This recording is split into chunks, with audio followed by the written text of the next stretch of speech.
Picture two open hands, glowing, pressed toward a tree. Light moving from the palms into the bark, down through the roots, up through the branches. That image isn't decoration. It's a description of something real, something ancient teachers called the source current, something older traditions called life force, and something the early Gnostic Christians called the divine spark. You've probably read the words, "I am the vine, you are the branches," 100 times and never once stopped to ask what Jesus actually meant by them. What if that line wasn't poetry?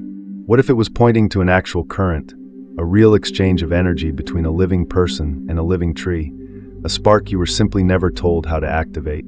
I'm going to lay out exactly what this source current is, where it comes from, why the number 90 matters, and how Jesus' own words point to a single, simple, 90-day tree-touching ritual, the actual key to activating that divine spark inside you. This isn't going to be a quick surface read of a Bible verse.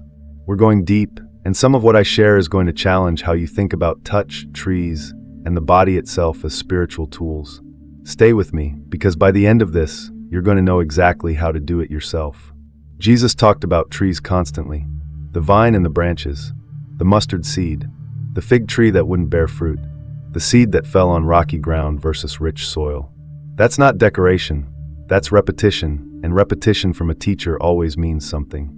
When a teacher returns to the same image again and again, that image is carrying real weight, not just color for a sermon. Jesus didn't invent his symbols in a vacuum. He grew up in a region soaked in centuries of older symbolic traditions, and one of the oldest was Egyptian. Here's something I want to state directly. Ancient Egyptian priests worked with the concept of life force moving through the hands and into living things centuries before Jesus was born. The Ankh, that cross with a loop at the top you've seen carved into temple walls and painted on tomb art, wasn't a decorative symbol. It represented life force directly, the actual current believed to move through the body, through the breath, through touch. This wasn't abstract theology to them. It was a practical belief about how living energy moved between people, gods, and nature. Priests held the Ankh against the mouth or chest of a pharaoh in ritual carvings, specifically because they believed that current could be transferred, physically, from one source to another. I believe Jesus wasn't inventing a new idea when he used tree language. I believe he was continuing an older current of knowledge about life force, translated into his own teaching, his own region, his own audience, using the images that farmers and shepherds around him would immediately understand. And here's my honest opinion, one I hold with real conviction. I think that physical, energetic layer got stripped out of mainstream Christian teaching because it's much harder to control than a sermon. A pulpit can standardize words. It can print the same message in 1,000 church bulletins. But a pulpit cannot standardize a private, physical practice done alone with a tree for 90 days straight, with no priest present and no collection required. That's exactly where this practice comes from. And to understand it, you need to see what Jesus was actually modeling with his own body, not just what he said with his mouth. Jesus didn't preach from inside buildings most of the time. He went to gardens. He went to mountains. He withdrew again and again into quiet, natural places, especially before major moments in his ministry, before choosing his disciples, before his arrest in Gethsemane, surrounded by olive trees that were already centuries old by the time he stood among them. That is a direct pattern in his life, not a coincidence, and patterns in a teacher's life are rarely accidental. That pattern didn't end with Jesus. Centuries later, one of his followers took it further than almost anyone in Christian history. Anthony the Great, the father of Christian monasticism, took this pattern seriously enough to leave society completely. In the 3rd century, he walked into the Egyptian desert and lived there for decades, building a daily rhythm of silence, prayer, and physical discipline that most modern churches have completely forgotten. He wasn't writing theology in a library surrounded by scrolls. He was practicing in the same region where Egyptian temple gardens had stood for 1,000 years before him. Gardens built specifically around sacred trees believed to carry life force between earth and sky, tended by priests who understood touch as a form of prayer long before Christianity existed. I'll state this plainly. Jesus grew up and taught in a region shaped by that older Egyptian current of practice, close enough geographically and culturally that the ideas would have traveled through trade routes, through stories, through shared symbols long before he ever spoke a parable. I see his tree teachings as a continuation of that current, not an invention separate from it. The vine and branches teaching, the fig tree parable, the mustard seed growing into a great tree. These aren't isolated Christian metaphors floating in a vacuum. They're the same life force concept, spoken in Jesus' own language, to his own audience, using imagery his listeners already carried in their bones from centuries of shared regional belief. So what was the actual timing behind this practice? That brings us to the number 90. You've likely heard that Jesus fasted 40 days in the wilderness, and 40 shows up constantly in Scripture. 40 days of rain in the flood, 40 years wandering the desert, 40 days of testing before Moses received the commandments. 40 is the number of trial, of stripping away. 90 is different. 90 days is roughly one full season. The length of time it takes soil to move from planting to harvest. The exact timing Jesus referenced repeatedly in his parables about sowing and reaping. 90 days isn't about surviving a trial. It's about growing something all the way to fruit, start to finish, without shortcuts. I don't think 90 was picked randomly by whoever preserved this practice. I believe it mirrors precisely what Jesus described when he talked about seeds becoming trees and bearing fruit in due season. You can shortcut a trial. You cannot shortcut a harvest. No amount of urgency speeds up a fig tree. This is where the source current gets its name. When you place your hand against the same tree every day for 90 days, you're not performing an empty gesture. You're syncing your own rhythm to something that has spent years, sometimes decades, converting earth and water into light and structure. That tree draws minerals up from the ground through its roots and pulls light down through its leaves, every single day, without stopping, without complaining, without needing permission. Placing your hand there daily connects you to that same current. Source current, the exchange between living things that Egyptian priests understood through the Ankh, and that Jesus described through vines, seeds, and fruit. Understanding that current directly leads to the deepest part of this whole teaching. Jesus said something that should stop you every time you read it. The kingdom of God is within you, not in a temple, not at the end of a pilgrimage. Inside you, right now, in this body, in this exact moment while you're watching this video. I want to state this directly. Life force and divine spark are the same reality, named differently across time. Egyptian priests called it the current running through the Ankh. Gnostic Christian teachers in the first centuries after Jesus called it the divine spark, a fragment of God folded into ordinary human life, waiting quietly to be recognized rather than earned through ritual or sacrifice. Jesus called it the kingdom within. 3 names, 1 current, and I believe that's not a coincidence. I believe it's the same discovery, made again and again by people who slowed down long enough to notice it, in different centuries, different languages, different deserts. The tree is the conductor of that spark, not the source of it, not something to worship.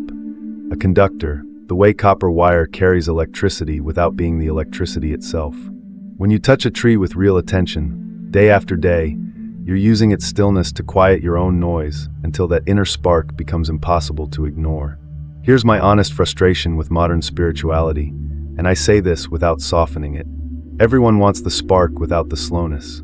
Everyone wants transformation in one video, one ritual, one full moon ceremony performed once and forgotten by morning. Jesus never modeled instant. He modeled seasons, small seeds becoming trees over years, patience built into the very structure of his teaching, growth measured in months and years rather than moments. I believe we skipped the slow part because slow doesn't sell, and now people feel spiritually starving despite having more spiritual content available to them than any generation before them in human history. So let's make this practical. Here's exactly how the 90-day practice works. Choose one tree. Not a different tree each day. The same one, return to again and again. The way Jesus returned to the same garden in Gethsemane. The way Anthony returned to the same stretch of desert for decades without ever needing a new location to feel connected. Each day, for 90 days, place your palm flat against the bark. Stand or sit in silence for a few minutes. Breathe slowly. No phone. No script running in your head about what's supposed to happen or what you're supposed to feel. You are building a rhythm, the same way a farmer patiently waits for seed to become grain, checking the field not out of anxiety, but out of quiet trust that the process is already working beneath the surface. Some days you'll feel warmth, calm, a strange sense of being noticed. Other days you'll feel nothing at all, and that is completely normal. A tree doesn't visibly grow between Tuesday and Wednesday. Give it 90 days and the difference is undeniable, even if you couldn't have pointed to a single day where the change happened. This is the activation part, not switching something on that wasn't there before, but wearing down the noise that's been drowning it out. The divine spark doesn't arrive on day 60 or day 75 like a light flipping on. It was always there. 90 days is just how long it takes to go quiet enough to notice it. Here's my honest reflection on why this is hard for people, myself included. We've been trained to believe real spiritual work has to be dramatic. Chanting, ceremony, expensive retreats, someone else doing the work for you while you simply pay and observe. A quiet daily act of touching the same tree for 3 months sounds almost too plain to matter, almost embarrassing to admit you're doing. I believe that plainness is the actual test. Jesus was constantly frustrated that people wanted signs and spectacle when the truth was already sitting quietly in front of them, in a garden, in a mustard seed, in a fig tree that simply needed time. If you can't sit still with something this simple for 90 days, that discomfort is telling you exactly how disconnected you've become from your own body and your own patience. And that discomfort is precisely why this practice nearly disappeared from mainstream memory altogether. Here's the direct explanation for why something this powerful nearly vanished. As Christianity moved from small, oral, community-based practice into a massive, structured, urban institution, embodied practices like this one stopped fitting the model. Sermons could be standardized across 1,000 churches in a single translation. Buildings could be built identically in every city, with the same pews, the same schedule, the same 45-minute service. But a slow, personal, 90-day ritual done alone with a tree cannot be standardized, packaged, or scheduled into a Sunday program. There is no collection plate for silence, and no attendance sheet for solitude. I'm not claiming a hidden council of villains sat in a room and voted to erase this teaching. I believe it's simpler and sadder than that. As populations moved into cities, away from forests and fields, the natural setting for this practice disappeared along with the people who remembered why it mattered in the first place. You cannot touch a tree if there is no tree left to touch in your neighborhood, and no elder left to explain the reason behind the gesture. Jesus never needed a building to teach the deepest truths of his ministry. His most important moments happened outdoors, among trees, on mountains, in gardens, under open sky rather than a roof. I believe the fact that his followers eventually needed grand cathedrals to feel connected to what he taught says far more about how disconnected we became from the setting he actually chose than it says about the depth of his message itself. That gap is exactly what this 90-day practice closes. I want to speak to you directly for a moment, because I believe this matters more now than it ever has in human history. You live surrounded by screens. Endless scrolling, endless noise, endless information with almost no stillness attached to any of it. You can recite spiritual quotes all day, follow every account, watch every video, and still feel completely hollow by the time you go to bed. I've lived that feeling myself more than once. I believe a huge part of why so many people feel spiritually exhausted despite trying so hard is because we lost the physical, patient, repetitive practice that actually changes a person over time, replacing it with information that changes nothing. You don't need a church building to feel close to the divine spark Jesus pointed toward, or the life force Egyptian priests understood through the Ankh centuries earlier. You need 90 days, one tree, and the willingness to show up quietly even when nothing seems to be happening, especially when nothing seems to be happening. That is the entire secret, and I believe it has been sitting in plain sight this whole time, folded inside a verse you've read 100 times without ever once being told to actually try it with your own hands. So here's the question I opened with. What if Jesus wasn't just teaching you poetry when he said, "I am the vine, you are the branches"?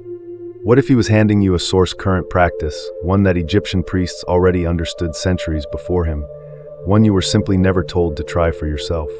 This won't change your life overnight. 90 days is long, and it's supposed to be long. Nothing about a real harvest happens quickly. But if any part of this stirred something in you, do one simple thing before you close this video. Go find a tree near you. Just one, any one, the closest one you can reach. Place your hand on it. Breathe slowly. Start day one today, right now, before the feeling fades. If this resonated with you, subscribe, because I'm covering buried teachings like this one every single week. The parts of ancient wisdom quietly left out of the mainstream story you were handed as a child. Drop a comment and tell me honestly, are you willing to try 90 days? Because somewhere between that seed, that vine, and that Ankh carved into stone thousands of years ago, Jesus already told you exactly how to find the life force inside yourself. You just had to be shown where to look.